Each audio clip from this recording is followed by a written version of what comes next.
I'm Bronwyn Williams, and this is The Small Print, where we unpack issues facing democracy to equip people to have more agency over their own democratic prospects as citizens and as consumers.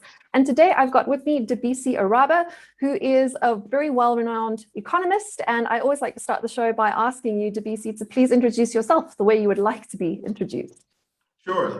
Thank you, Bronwyn, and it's a pleasure being here. My name is Debisi Araba. I'm a member of the Malabo-Montpellier panel.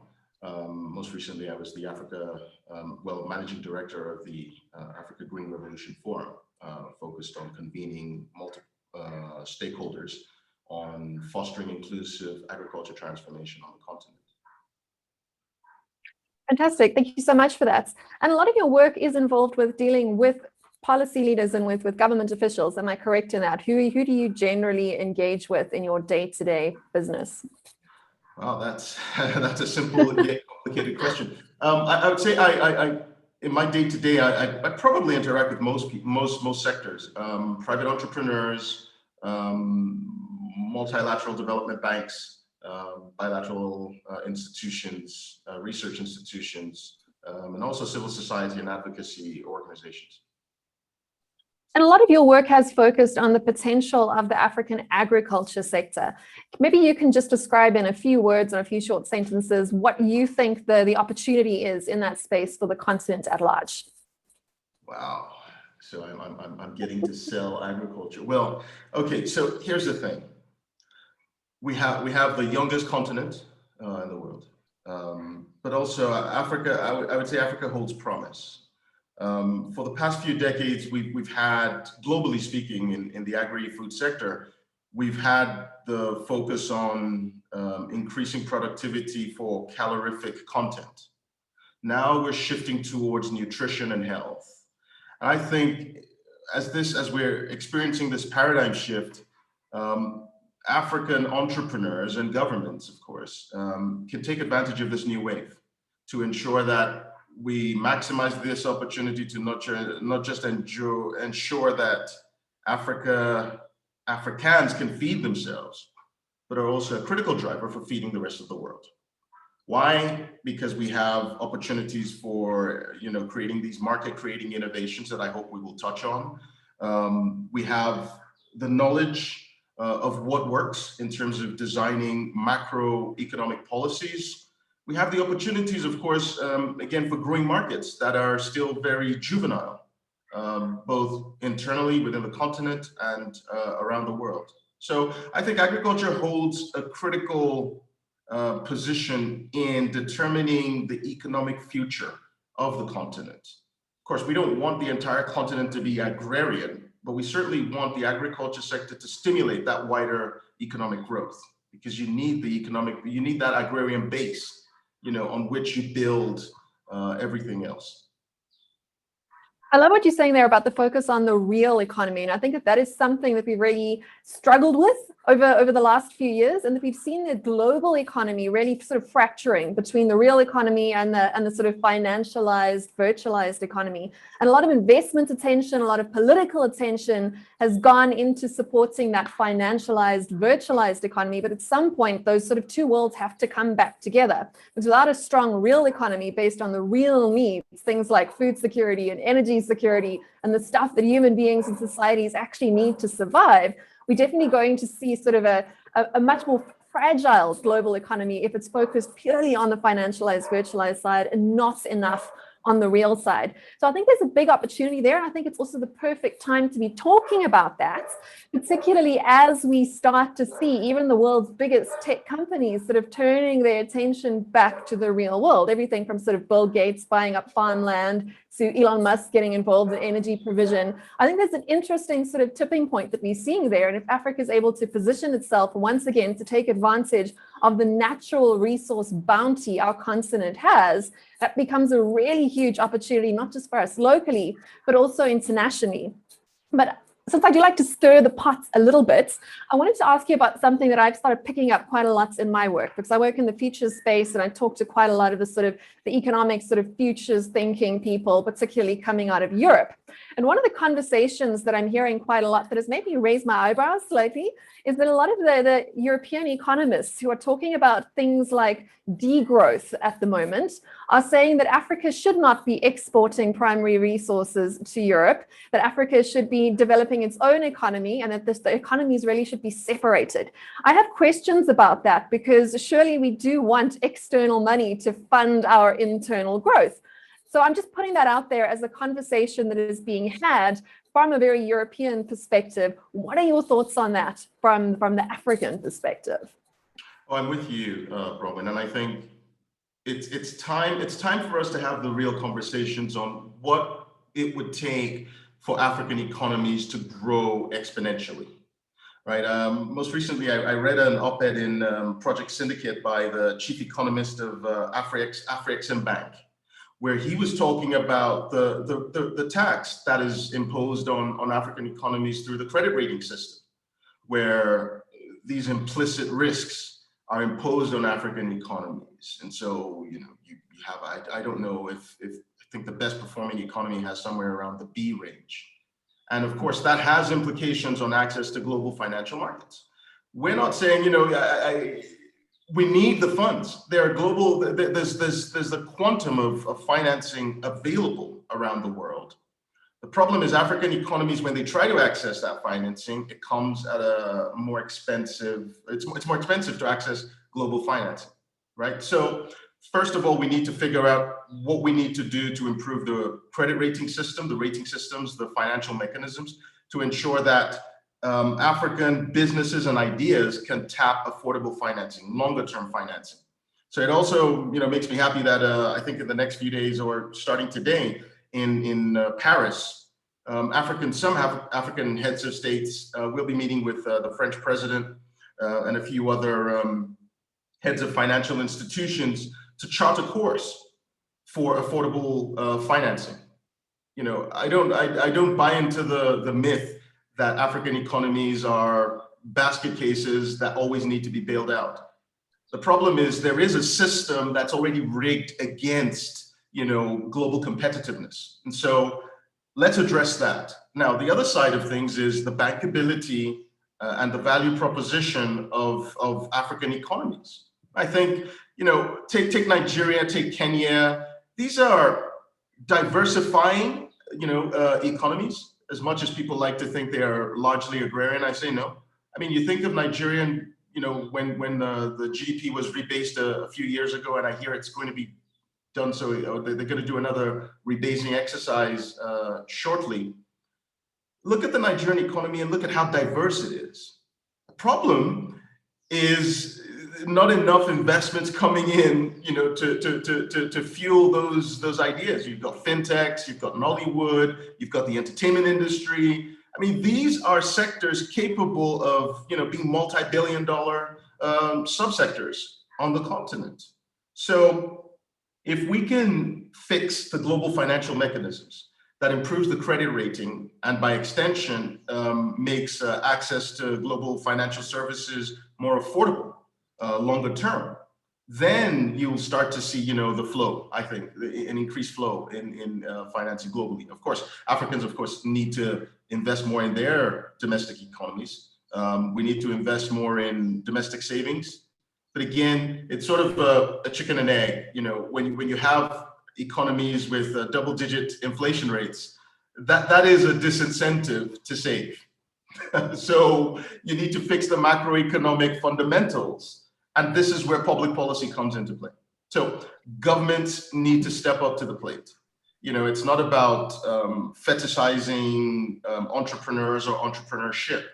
You have a role for private entrepreneurs, but you also have the role for public policy. And governments need to step up to the plate to ensure that they take the heat of double-digit inflation or even macroeconomic uncertainties. So stabilize the markets, create incentives for investors, both domestic and foreign, to come into these sectors, and create that enabling environment. And I think that should be the primary role of governments. And of course, the cardinal rule, especially when we think of the agri-food sector, don't distort markets. Because what you find is governments going in and trying to intervene in market failure spaces and try to compete with the private sector, either competing or even distorting, complete sectors, whether in the input sector, in logistics, in manufacturing, et cetera. I think governments need to have more faith in the private sector and create that enabling environment for them. I think, you're starting to see that flow. You're starting to see both domestic, and I think not just the flow of foreign investments coming into Africa, but you're also seeing the domestic investments. So whether it's venture capitalists, homegrown venture capitalists like First Check, Africa Fund, et cetera. So you're starting to see Africans investing in Africa, and not just domestic, as in within the borders of their own countries. They're investing in other African countries. So we're starting to see that, and it's all early stages and it's exciting. But for me, I think my biggest plea is to governments. Governments need to stabilize the macroeconomic fundamentals. You really need to ensure that the environment is conducive, it's safe for investors to come in and pitch their tents for the long term. Yeah, exactly. That policy certainty is so important, both for domestic growth and for plugging into the global economy. And those are essentially the two challenges we have. We want to build a resilient African economy, like across the continent and domestically, whatever country you're involved with. We have to be having that goal of having an independent Africa. We have a strong consumer base and a strong supply sector and an internal economy, not just an economy that's dependent on the global market. But at the same time, in order to do that, we really do need the money from the rest of the world. In fact, a lot of the money in the rest of the world has come from Africa at some point, so it would be kind of nice to get some of that back, right? Yes. But that's essentially the sort of challenge. But in order to do both those things, the big gap that I definitely see from an economic perspective, from a policy perspective, is that sort of credibility piece, that faith in strong institutions that are going to uphold the rule of law, both for international investors and for local investors. Without that certainty, you're unable to plan ahead. So what are some of the policies you think that governments could be putting in place to start to give some of that certainty and that confidence to both domestic and external investors to get them to actually put their money into the continent rather than holding back? Because it's such a good opportunity to do that right now. The rest of the world is also looking quite uncertain. So the sort of the barrier to entry, that's the sort of nicer thing that has come out over the last couple of years, is that as the rest of the world becomes more uncertain, Africa has a chance to prove itself as a destination, a viable alternative. But what is missing? What are some of the policies you would like to see coming out of the African Union and out of all the governments across the continent in order to start building that stable foundation that growth can follow upon? Yeah, thanks, Bronwyn. Now, so global GDP is, I think, as of last year, it was approaching $90 trillion. I don't know what impact the global pandemic has had, but we can safely assume it's at least at $80 trillion. Now, the agri-food sector globally is about $8 trillion. That's 10% of global GDP. So it's a huge market. Specifically about what governments can do, I mean, we know that global capital is chasing or desperately seeking commercial returns. And the growth potential in Africa, because again, you think of the youth population, it's a relatively young continent, growing markets. But if the African economies grow in real sense, not by increasing inequality, again, it's not just about GDP. You really want this rising tide to lift as many boats as possible. If you have a growing middle class, then consumption increases. If consumption increases, then Africa becomes a consuming, not just a producing, but also a consuming market. So it's a huge market. There's a huge market potential on the continent. We're already seeing that in some subsectors, entertainment sector, et cetera, and fintechs, et cetera. But to ensure that we spread the prosperity narrative across multiple subsectors, we need to ensure, as governments, anyway, we need to ensure, you've talked about it, enforcing the rule of law, protecting contracts.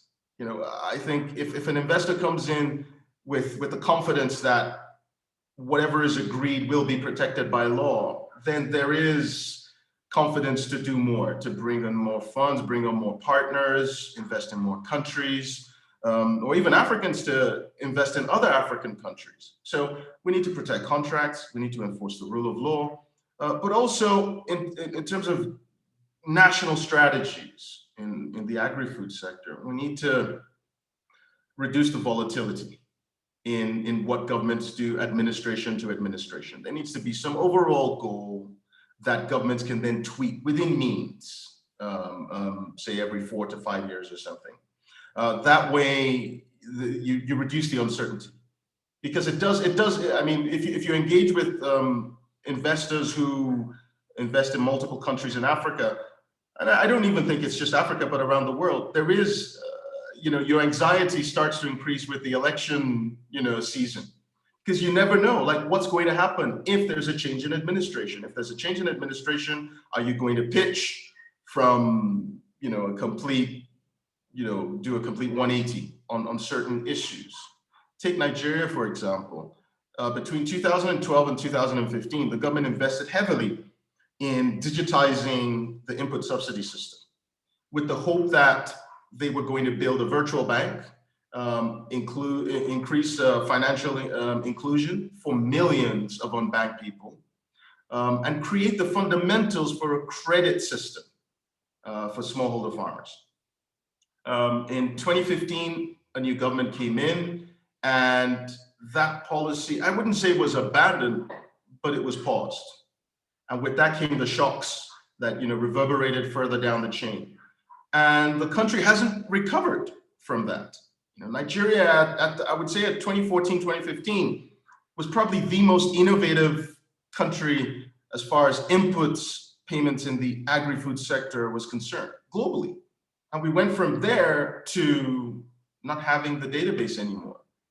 So governments needing to ensure that you're creating, when you say, agriculture transformation is a public sector enabled, private sector led process, you need to imbibe that culture of enabling environment. It doesn't matter which political party, leads the country. I think by and large, everyone wants the agri-food sector to grow. So there must be some broad agreement on what will be needed, whether it's you're focusing on increasing or improving the affordability of access to finance, or you're stabilizing the inputs markets, or reducing the volatility in the commodities markets, or you're trying to encourage more processing to increase the value addition. Because again, when we talk, when we want transformation, you really want to see a lot of people cycle out of primary production and move higher up the value chain. So that commitment to do that is an overall objective. How the strategies you adopt could be different, right? So I think the overall objective shouldn't change. And this is what the entrepreneurs, sort of pay attention to. If objectives change, then you introduce the uncertainty and the hesitancy in capital. And of course, capital, like know-how, sort of the ability to get things done, can be attracted and can be scared off. So what you don't want to do is scare off capital. You don't want to scare off know-how. You want that innovative capacity from the private sector to come into your country. You want to grow your economy. You want to make your agri-food sector, highly competitive. And I think one other thing that African economies could do, and I've discussed this with my friend Ronak, is not to sound too provocative, but I think less kumbaya and more competitiveness between countries. Why? A lot of countries produce ubiquitous goods because they're mostly, commodities. You're not seeing that many higher value products in the agri-food sector. So countries need to do more, moving higher up the value chain, but also competing amongst themselves. Everyone cannot, we can't reduce ourselves to the lowest level of productivity. So if it's, take West Africa with rice, I want to see Nigeria competing with Cote d'Ivoire. I want to see Togo and Benin competing. to be the supplier to the sub-region, rather than saying, oh, we're comfortable with just being self-sustaining and we produce just enough for our local population. That's not the aim of the game. The aim of the game is competitiveness. You need to dominate the market. And so with the advent of the Africa Continental Free Trade Agreement, I'm hoping that African economies start to specialize, diversify and specialize in their areas of, they can choose the areas, but they choose the areas of competitiveness and competence. So whether if they want to be distribution hubs, both for the continent, logistics and distribution hubs for the continent or for the world, if they want to be processing hubs, production hubs, whatever you choose, be the best at it. Don't be mediocre. I think mediocre is no longer enough, and we cannot continue to indulge mediocrity at any point of the agri-food chain. We have the potential to be great. And so we need to just maximize the opportunities we have now. And time is not on our side. We're in a race, not just to be self-sustaining, but we're competing with the rest of the world. I just mentioned rice. Any rice farmer anywhere on the continent of Africa isn't necessarily competing with the farmer from the next village or the next country. They're competing with the rest of the world. You're competing with the best from Thailand, Vietnam, India, Indonesia. So you need to ensure that you are investing in the processes, systems, technologies that ensure that you can be globally competitive. And I think that's the gold standard. And we can do it. We've seen other countries do it, and we can do it. It's the potential is within us, but you don't eat potential. We need to realize the potential. Yeah, got to move beyond a sort of subsistence mindset towards a growth-oriented mindset, which again, I'm coming back to it, is a source of competitive advantage at the moment, because so much of the world is moving away from growth as an idea towards more conservation and more protection. And there's many reasons for that. So I did want to get into that a little bit with you, in that there do seem to be some sort of divergence across the economic and policy sphere at the moment as to whether growth is even an altruistic objective for humanity at large. Of course, coming from Africa, where we see so much need, I think growth is absolutely essential. But I mean, we are more biased in that regard compared to, say, a lot of Europe and a lot of the sort of more developed parts of America that are talking about sustainability as being the primary sort of objective we should be looking at. Now, I would like to be more optimistic and say that there could be ways for us to have both sustainability and growth. But what are your comments on that sort of emerging policy challenge? Because I think that Africa is going to be put in the hot seat quite a lot going forward as the African continent gets its turn for development, which is following after China and after India, which have faced a lot of criticism for growth, but without sustainability. What are your thoughts on that, and how do we avoid that as a continent? Because not only do we have the most potential, we also have the most potential to be negatively affected by things like environmental change at the moment. Our continent is very much in that firing line too. So how do we balance the issues of sustainability and growth? Because that's going to require serious political leadership across the continent. Yes, Bronwyn. There are no easy answers here. I mean, just take climate change as is one of these threats. It's an existential threat that will affect not just Africa or Africans, but everyone around the world. And we know that adaptation right now, the adaptation gap, financing gap, is somewhere between $7 to $15 billion a year. In Africa alone. Infrastructure gap is somewhere around 100 billion each year. So we are underfunding our adaptation to what's already ongoing, the climate change, but we're woefully underfunding mitigation. This is our ability to contribute, or the propensity to contribute to greenhouse gas emissions. The good thing about policy, broadly speaking, is it's not a silver bullet. As a policy entrepreneur, if you could forgive me to give this label, is a policy entrepreneur doesn't provide one plan, one solution. A policy entrepreneur provides a suite of options, with trade-offs. And I think people need to appreciate that with each option comes trade-offs. There is no, spotless option. Either way, there's this give and take. In the agri-food sector, we certainly have technology, systems, and processes that promote the reduction in the production of greenhouse gases, as well as adapting to a climate change and increasing productivity. We call these climate smart agriculture. And we have the triple win, where you're reducing greenhouse gas emissions, you're adapting to climate change, and also increasing productivity. The challenge is it's context specific. So what is climate smart in one place is not necessarily climate smart everywhere. And with that comes a cost. So you can't, but because it's not one option to be adopted across the entire continent or entire country, that means you're increasing the cost of deploying this specific system, practice, technology in the context. So we need investments. So I remember I think in his outgoing speech, the former head of OECD talked about putting a big fat price on carbon. I think that's one way to go. If we can put a penalty, sort of a Pigouvian tax, so to speak, on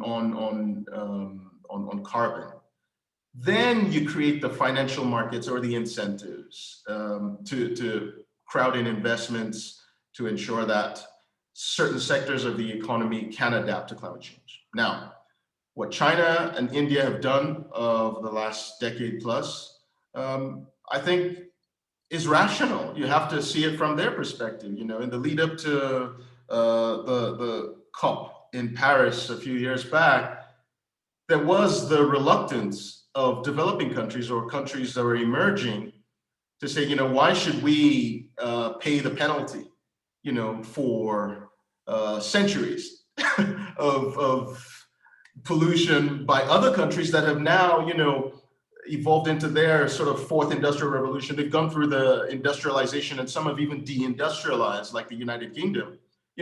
Why should they then pay the penalty for trying to grow their economies? And so we're seeing the emergence of new, greener technologies. They're there, but they're currently not necessarily overall as competitive as conventional technologies. But we are seeing the growth. We're seeing the growth in green energy generation, whether it's wind, solar, wave, geothermal, etc. But someone's got to pay. And to ask emerging economies to pay a penalty, it's like you're shackling them in this race. You're asking people to sort of box with one hand tied behind their back. Why? So countries are going to have to, again, I am curious to see what will emerge from the negotiation process for the upcoming COP. I believe it's going to happen in the United Kingdom in Glasgow. But what are the terms of the negotiations? Will the more industrialized countries provide more affordable financing for the emerging economies, or will the burden be placed on the emerging economies? And in that case, what's the incentive for them to do this? To willfully limit the transition, the energy transition, or the industrialization pace. Most recently, we saw in the news that Germany have resisted calls to transit out of coal. I think they've set the date as 2038, and they don't want to bring that date any sooner. So and as much as Germany touts, being this bastion of green energy with the wind farms and solar, they're still reluctant, to let go of coal as a supplier of baseload. So imagine countries like, say, Nigeria, where it's completely underpowered, that just building this baseload capacity. What do you want them to do? You want Nigeria to proliferate the country farms and solar? If that's the basis of the transition, then who's going to pay for it? I don't think there are any easy answers. Countries have used diplomacy as either carrots and sticks in the past, and I think all tools should be at the disposal of countries, especially African countries, as they negotiate this transition. No one should be coerced into taking decisions or options that are not in their strategic interests. But at the same time, we need to recognize that we are citizens of a global community. So everything we do can either contribute or reduce the production of greenhouse gases. It's this sort of multiplicity of options that we need to mine carefully and successfully, and pick the options that ensure that, you know, African economies can, or emerging economies in general, can grow and remain competitive, but at the same time, we're not exacerbating any negative, you know, or putting any negative environmental consequences on the earth. You know, in agriculture, we talk of promoting agrobiodiversity, and we have all these systems now. We have conservation agriculture. We have the practices. The practices just need to be couched in a affordable and competitive value proposition. It's not just about saying you're going to reduce greenhouse gases, or you're going to promote you know, soil health. We have 10 billion people to feed by 2050. You know, by hook or crook, we're going to have to figure out a way. I mean, I suppose Elon Musk, should we call him a famous son of South Africa, you know, is leading the charge to take the first wave of colonists to Mars. But that's not that's more of a hope than a strategy for humanity. So we need to ensure that the earth can provide healthy, safe, nutritious food, you know, for 10 billion people by 2050, in a way that we're not damaging the environment. So I have faith in science. You know, I'm a scientist. I have faith in new technologies that will come up to increase the productivity, improve yields, and reduce this burden. You know, we have cleaner sources of energy now, whether it's solar powered, you know, solar powered irrigation, solar powered mini mechanization tools, solar powered refrigeration systems. So we have this transition happening. We just need to ensure that the financing that is going into the R&D, the research and development sort of systems, increases more avenues, gives us our best shot. Yeah. Exactly. No, I do definitely agree with your opinion there that I'm a tech optimist. Sometimes I'm a bit of a human pessimist based on what's going on in the world. But I think you make a very good point there, and that savvy African leaders negotiating as a bloc with the rest of the world when it comes to sort of global challenges like carbon emissions caps or all of the rest of it should be using it as a bargaining chip to get more investment from the older nations who have extracted more than their fair share of their carbon debt, you know, to humanity, all the rest of it, rather than being negotiating not from a position of power and ending up actually having to pay the bill for other people's lunch. I mean, the analogy I like to use is like sort of, you know, the West has sort of eaten the dinner and eaten the dessert, and they've kind of like realized there's one chocolate left in the bowl, and they're like, oh, let's share it. And you're like, oh, wait a minute, you know, we didn't even have any of the main course, you know. So we shouldn't be sort of coming at it as sort of beggars to the table, but rather from a position of strength, saying we're willing to work on this global challenge, but you actually need us to participate. And as such, you've got to support us. So you've got to finance it, but we're going to do the work.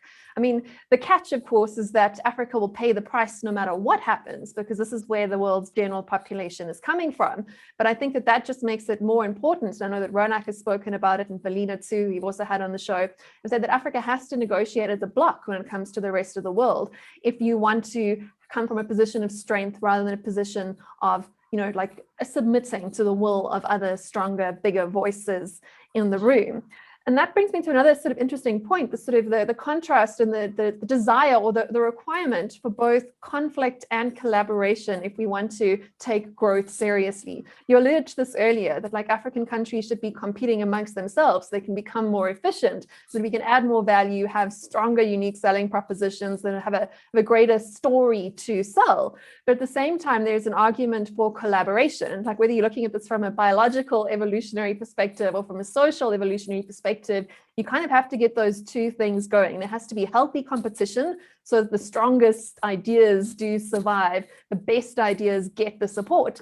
But at the same time, there has to be some sort of collaboration so that you don't end up being exploited against outsiders. And that brings me to the question that I wanted to speak to you about. I'm not sure how involved with this you are, or what your opinion is, but it is something that's come out from quite a lot of these conversations we've had on the small print relating to Africa, is the choice of external partners and how we negotiate with them. So the sort of climate targets is one thing, Africa versus the rest of the world. The other one is coming back to funding, because obviously we do require investment. And unfortunately, we don't have enough onshore quite yet. Yes, we're going to build a fantastic economy. I have no doubt about that. But if we want to do that quickly, we need the support of outside interests. And there are various different offers on the table that all come, as you mentioned, with a different set of trade-offs. You've kind of got sort of China's debt offer on the table. So they're prepared to put a lot of investment into our continent in exchange for, offering us debt, which has to be repaid one way or another. At the same time, you've got India that's also making some very interesting sort of investment moves into the continent, but I'm not sure how equitable they are or who really wins in those deals, because with most trades, there's someone that perhaps gains a little bit more than someone else. And then, of course, you've got your sort of older trade agreements with the more sort of classic Western trading partners, which are up for renegotiation post-Brexit and in the new Biden administration. And you've kind of got those three different offers on the table as to who to partner with. So the China offer, the India offer, and let's just call it the West offer at the moment, just to sort of oversimplify, but also just to give the conversation some sort of structure. What are your views on those offers? What should Africa be doing? Who should we be negotiating with? And what do we need to be concerned about so that we don't end up, having more value leave the continent rather than more remain or come back to Africa, which is really what we all want. We need more value that has left the continents to come back, both in terms of human capital and capital. Yeah, thanks, Bronwyn. With you that this is an interesting proposition for African economies. But I think one thing we should be clear about is this is not a new scramble for Africa.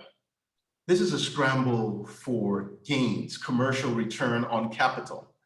Now, if that's the proposition, or that's the paradigm or the lens through which we're viewing this, then African economies or Africans need to ensure that the continent isn't the place where things happen to us. We make things happen. So it's not about what China's, people are so curious, like what is China's strategy for Africa? What's India's strategy for Africa? What's the EU strategy for Africa? What's the US strategy for, but what's the African strategy for the US? What's the African strategy for the EU? And I think, we need more of these pan-continental, pan-African institutions that enable us to frame negotiation and engagements collaboratively. I believe in Ubuntu, I am because we are. So there is something that connects us all as a continent. Now, taking trade, for example, we have the Continental Free Trade Agreement area. So AfCFTA is a framework through which the continent can engage, with other trading blocs around the world. And this is a test, to test for how negotiations will happen. I think, I have been slightly, curious, observing a few countries. I mean, take the United Kingdom post-Brexit, has been on a sprint around the world, especially in the Commonwealth, amongst Commonwealth countries, most of which are African, of course, in setting up bilateral trade deals.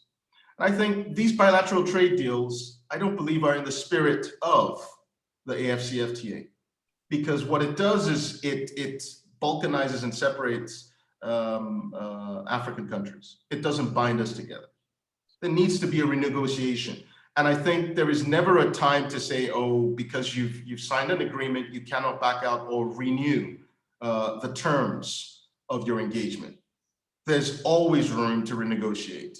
And it's I think the hardest bit will be, people like Wamkele Mene, the Secretary General of the AfCFTA, in selling that vision of why African countries need to negotiate as a bloc rather than individually.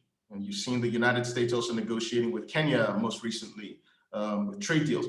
I think African countries would do best in deploying game theory here This is not about playing external partners off of a fellow African country. It's about African countries coming together, uniting and banding together to ensure they improve the terms of the deal and the outcomes, the long-term outcomes. Again, I touched on, the competitiveness. I think in my discussions with Ronak, I used more provocative terms to define how African countries could compete. And I used the phrase, we need to go to war, trade war with each other. We need to understand that we can't all produce the same thing. If you increase ubiquity of a product, you reduce the intrinsic value, right? So whatever that product is, the product, service, etc., what you want to do is maximize the potential growth of any of these subsectors. So whether it's logistics, transportation, processing, production, export, whatever it is, as long as you have a competitive advantage over another country, then it frees up that country to focus on other aspects of the value chain. Everybody can't export everything. Everyone can't produce the same thing. We all can't process the same thing. That is defeatist in the spirit, I think, of global competitiveness. Now, on how Africans should engage with these trade blocs like the United States, the EU, United Kingdom now, I suppose, China, India. It's not simple, but it needs to go through the framework of the AfCFTA. They need to understand, economists need to understand, this is not the time to engage, to break away from the pack. There is strength in numbers because there is diversity in our unity. And that diversity increases the intrinsic value of your negotiation bargaining. They say in negotiation, before you go into any negotiation, you should have a BATNA, the best alternative to a negotiated agreement. If you don't have a strong BATNA, then you are the weaker party in the negotiation. But if African countries come together, they not just diversify the options. Now, it's not just one potential trading partner, it's the world. They're trading with the world. So if the United Kingdom doesn't give you favorable terms, you can seek other markets, both for import and export. Because again, it's not just about what Africa sells to the world, it's what we also purchase. Because that's what a global economy should look like. We sell, we buy. And the way this should work is, increase your BATNA. The AfCFTA is the best shot for African economies to increase their BATNA in any global negotiation, round with any economic bloc. So it would be in our self-interest to do this. United diversity is a great way to put it. So I think that you really do sort of nail it there, where you're saying we got to have more competitive African economy competing with each other so we can create strength, so you can build up resistance and get those sort of economic antibodies going. But at the same time, when it's Africa looking out at the rest of the world, we have to be more united. And I think that perhaps South Africa has been quite guilty in not being a great partner as one of the bigger economies on the continent with the rest of Africa. So sort of the South African exceptionalism is, I think, that is something I do like to mention in these conversations about Africa at large. I'm not sure if you have a comment on that, but I won't put you on the spot on that too. Oh, that's fine. I'm Nigerian, so I'm very well familiar with the national exceptionalism. I think in West Africa, I don't want to say the average Nigerian, because I, as a Nigerian, I have my biases, and I would say, there is the bias of feeling, oh, the world revolves around Nigeria, or at least the economy of West Africa or the continent revolves around Nigeria. And people would say things like, oh, if Nigeria sneezes, Africa catches a cold, and things like that. I think, look, the truth is, yes, we have the political borders, but there is so much more value that, the bigger economies on the continent, South Africa, Nigeria, Morocco, Egypt, Kenya, can maximize, both as what they've already developed internally, but also because of what is available across the continent. One of the things I tell people is, why, I mean, we're seeing sort of the growth of fintechs and, in the software industry now, you have emerging startups across the continent of Africa that are globally competitive. But we need to invest in heavy industries. We need to invest in shipping. We need to invest in rail, in road. I mean, wouldn't it be great? Yes, I know it's a technological sort of hill that we need to surmount, but if we get over the barriers of logistics and transportation internally across the continent, that would be something, because we open up so many more markets. Imagine if we had, logistics and transportation networks in and out of the DRC, in and out of Sudan, the more landlocked countries, Ethiopia, Tanzania, if we connect the entire continent. This is not just about a rail or road from Cape to coast or Cape to Cairo. No, this is about connecting the entire continent. This is the basis for the European Union. And it's one of the reasons why the EU works right now, because there's the logistics of connecting everyone. We need to connect the continent. The continent, I mean, yes, we're one continent bound, but we don't have the internal logistics networks on the continent. We need to do more of that. I certainly want to see South Africa doing more with Botswana, Zimbabwe, Zambia, Namibia, Malawi, and then just keep going north. And Kenya going further south, Nigeria spreading east and west and north, Morocco going south and east, and Egypt going south, and connect the entire country. Yeah. Absolutely. I mean, that's where it is exciting when you see what China's done over the last few decades. I mean, despite various sort of eyebrow-raising political policies, have been very successful about building the real economy first, understanding that foundation is much more lasting and creates much deeper, richer economies than focusing purely on technology. And I think that is something that I'm slightly concerned about when it comes to the sort of policy that I see our politicians in South Africa pushing and all the rest of it, where they focus on the 4IR technologies, which are very exciting and actually quite easy to adopt, but they create much more superficial economics. And unfortunately, a lot of the technologies that they are promoting, these are consolidating technologies. Like all these 4IR technologies are technologies that are really designed to concentrate wealth into as few hands as possible. That's how the platform economy works. And it's fantastic work if you can get it. I'm not judging any successful capitalists out there. But from a political perspective, in a continent that already struggles with inequality, both domestically and internationally, I'm not sure it's wise to focus purely on the new shiny thing without getting the foundations right. I think our biggest issues are, as you say, strong rule of law, making sure that the institutions are really, really strong. But then also just getting the basics right, things like education and food, and as you say, roads and rails. Like there's so much work to be done there. And that creates rich growth, because it's growth that creates real jobs, it creates real skills, not tech-based only skills, which are also commodifiable. What can be automated can be replicated. And then you, again, coming back to what you're saying earlier, competing with everyone, selling essentially a commodity without much of a point of difference. And I think we do need to sort of separate those things. And perhaps from a policy perspective, we should be taking a slightly different route to what a much more already developed, very small European nation might want to be doing. I mean, it makes sense for Estonia to be the sort of the e-economy there. Maybe there's room for someone like a Botswana, for example, to be like the Estonia of Africa. But we shouldn't all be thinking that we should just be jumping onto the 4IR bandwagon. Of course, tech skills are important, but they're a starting point. They're definitely not an end. And there's a whole lot of real work that can be done below that. I'm not sure how much you agree with that there, but I'll give you. I'm with you, Bronwyn. With the fourth industrial revolution, I think people need to appreciate that it's not, you don't suspend one thing and then jump to another. Yeah. You can have it all, so even as you have some African economies adopting the knowledge economy, they still need to industrialize. We're not even talking about deindustrialization. Again, I think, when you talk of industrialization, I think South Africa is maybe it really is the exception. It is not the typical African country. Not Africa.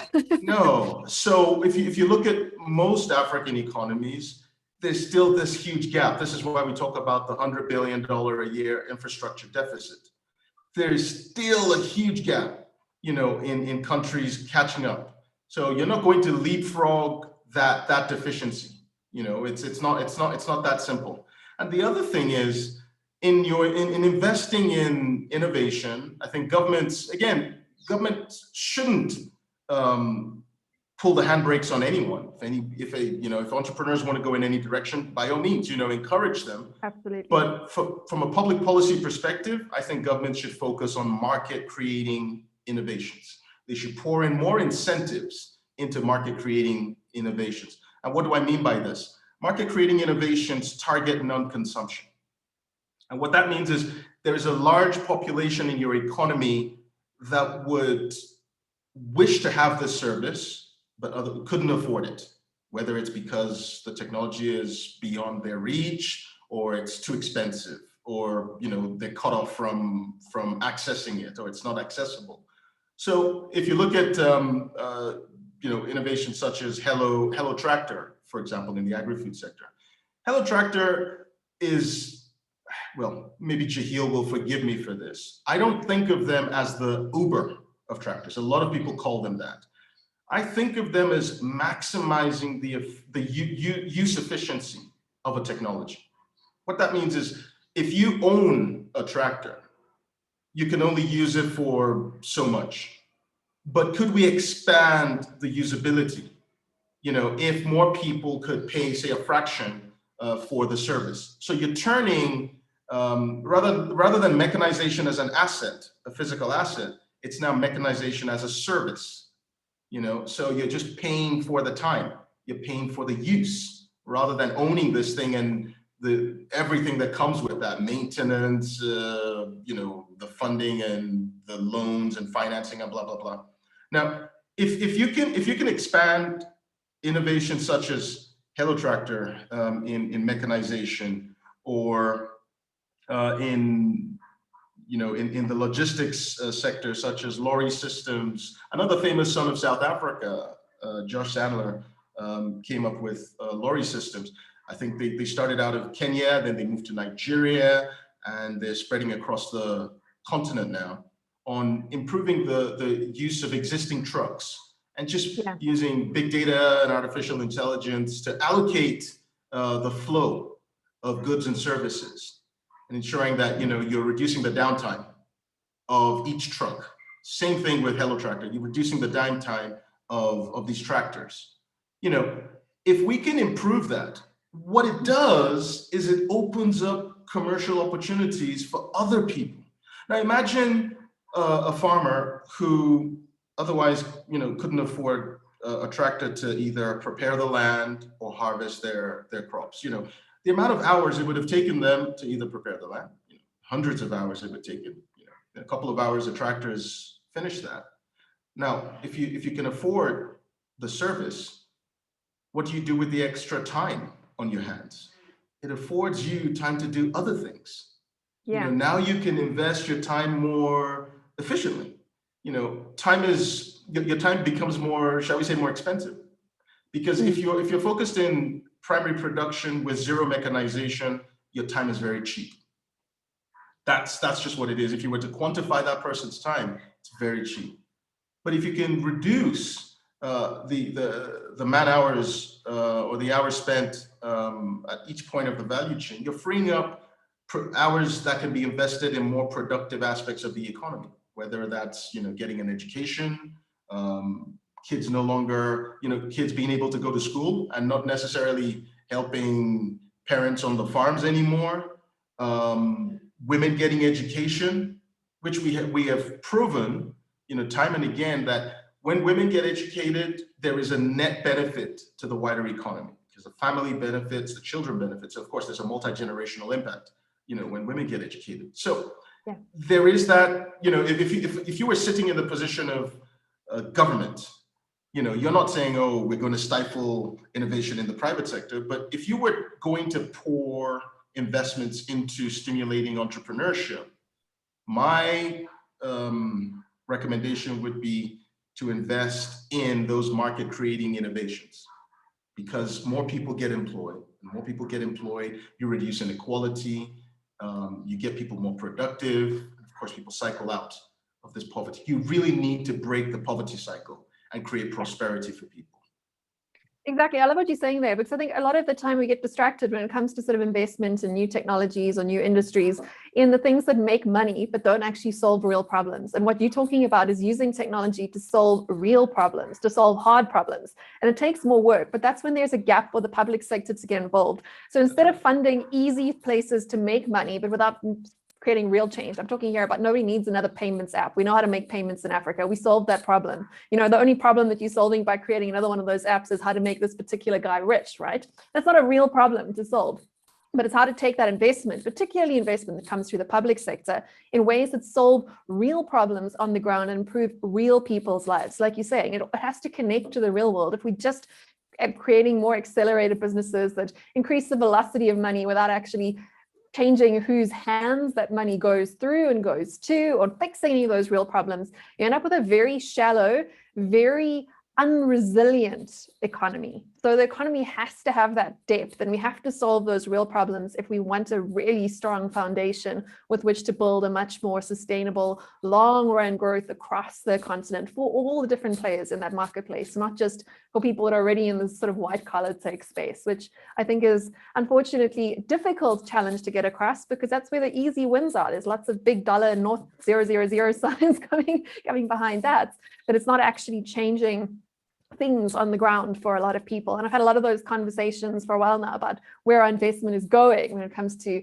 investing in entrepreneurship, investing in sectors. So I love what you're saying there, but we have been talking for quite a long time. So I want to give you an opportunity to give some closing words, throw any comments as to what I've said, and leave people with something to think about. And if you could also tell people where to find you if they want to pick up this conversation or work with you in the future. Sure, Bronwyn. I think to close, I do want to give a shout out to the fintechs, some fintechs anyway, because if you think about what some of them are doing, and let me be specific without being, to generalize and be broad and lose the point of the message. The example is Piggy Bank. It's a fintech out of Nigeria. One of the things that it's doing a few things. I'll mention a couple. The first is it's creating credit history for people who might not have access to traditional financial services. That's one. And now with the credit history, of course, that opens you up to new financial products. With the credit history, you possibly can get more affordable loans because, of course, there's that huge risk perception in the lending markets, right? So in the credit market, if you have a credit history, then it allows startups such as Farm Drive, which is a Kenyan startup spreading across the continent as well, to then take multiple data points, credit history, social media, et cetera, to create a credit scoring system that they can sell to financial service providers to bring down the cost of lending, or the cost of borrowing, depending on what side of the market you're on. But if they can increase or improve affordability, then that's a market creating innovation. So yes, of course, you are concentrating wealth in the hands of a few, but you're opening up markets for others. And the other thing Piggy Bank is doing through PiggyVest is they're now allowing more people to become investors in the agriculture value chain, right? So for example, with 5,000 Naira, which is what, $10, about $10.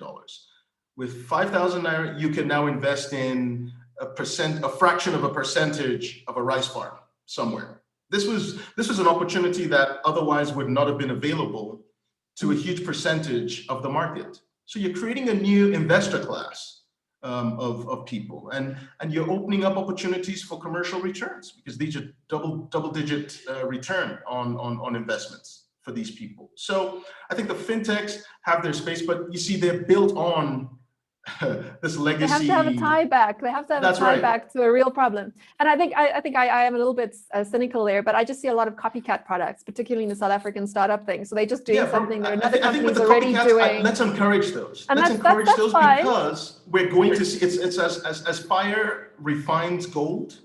As fire refines gold, the market will refine these ideas, and then the best ideas will be sustained, right? So maybe the more copycats we see, the more innovative the fintech space will become, and it won't be a proliferation. There would be, you know, an aggregation. But we're already seeing that explosion there. So I would just like to see more people solving some of the other problems too, because it's easy to start at the sort of the white collar tech layer, right? That you have to get your hands dirty. Yes. And my challenge would be, you got to kind of link those two together. We can't have everyone working on the same problem. As much as competition's great, I mean, but there are a whole lot of other pieces of this pie that we haven't tapped into. And the last thing we want is for, you know, an American or a European country to come and actually solve that problem for us, because we're too busy plowing sort of public sector development R&D money into solving problems that, you know, a lot of other people are already working on. I think it's that's more of a policy challenge for me as to where we are directing our public sector money. By all means, if you're an entrepreneur, go do whatever you want to do, and good luck to you. Do it better than the next guy, win. That's how the market works. Exactly. But I think that the challenge is more towards policymakers as to that's when you're sort of interfering with the market. But where are you putting that? Where are you directing those very scarce resources from very constrained economies to get that biggest return for the most amount of people? And there's a huge distinction there between public sector investment and private sector entrepreneurship, which should be encouraged to go ahead and go crazy as much as they want to do. Go do what you want to do. That's what we want. I think two messages to close. Two messages for governments, as you've said, is first is understand we're in a globally competitive space. You're competing with the rest of the world. As a country, you need to ensure that, as you've said, public resources are stimulating the real economy. So I would say if you were a government and you were short of ideas, go and identify where the opportunities are for investing in market creating innovations. Invest in creating a new class of entrepreneurs, both at the micro, small, and medium size. That's where you really want the growth. They're the ones who need the support. They're the ones who are most vulnerable. The other thing for governments is be open to changing your minds. You know, don't be so hard set and dogmatic about or the righteousness of one idea. You know, be open to changing your minds, because new information comes up, new technologies arise, new ideas can be proposed. And in public policy, understand there's no silver bullet. You have options. With each option will come trade-offs. Live with the trade-off. In living with the trade-off, that's politics, because politics is selling the trade-offs to people. You know, it's not telling people, you know, you've got this cure-all, you've got this elixir that will cure all ills with no negative impact. No, politics is managing the downside and amplifying the upside of whatever option or course of action you take. So be better politicians, and I would say be more entrepreneurial in how you sell your ideas to your electorate, but also how you ensure that your ideas work. You have 4 to 5 years in a political cycle, make it work. For entrepreneurs, it is good to compete. So don't back down from competing, whether within the country, around the world, because there is that innovation that comes through competition, you know, and there is resilience that comes from there. You become more anti-fragile because there's a hardening that comes from being robust and resilient and knowing that your idea, you know, competes with the very best from around the world. And do more to lobby your governments to support entrepreneurs. You should be knocking on doors of your governments, of your politicians, to support entrepreneurs. And for civil society, acquire as much information as you can, because you need to lobby governments and keep them honest. Keep governments honest to keep, you know, fulfill their campaign promises, to focus on the bigger goals, and also on private sector to hold values that are, you know, shall we say, in alignment with what promotes our shared humanity, like getting companies or entrepreneurs to focus on more pro-environmental strategies and decisions, for example. Pressure on a lot of financial institutional investors to divest from fossil fuel, from the fossil fuel sector, for example. That's because of sustained campaigning from civil society, and we can do that. You know, we need our economies to be more equal. You know, you need to promote equity and equality and fairness. Governments need to promote the rule of law, enforce contracts, And hopefully, these provide the building blocks for an economically prosperous and vibrant Africa. That's a great way to end it. Where can people find you? That was the only other thing. Yes, well, you can find if you me, want to be found. I can be found. Well, I mean, you could on social media. I'm there, Debisi Araba. You find me on social media. Malabo Montpellier panel, of course, is our website. You can also look that up. I don't know if this is going to be written on the website, but those would be the two primary ways to get in touch. And I'd be keen. And of course, you can find me on LinkedIn. I'd be keen to have conversations with people, whether it's you're a government, you're an entrepreneur thinking through an idea, civil society thinking through ideas on how you synthesize information to improve your communication and advocacy strategies. I want to see a prosperous Africa, and I'm going to do everything I can, to support anyone who's aligned on this vision and mission. Thank you very much. Thanks, Bronwyn. Thanks for having me.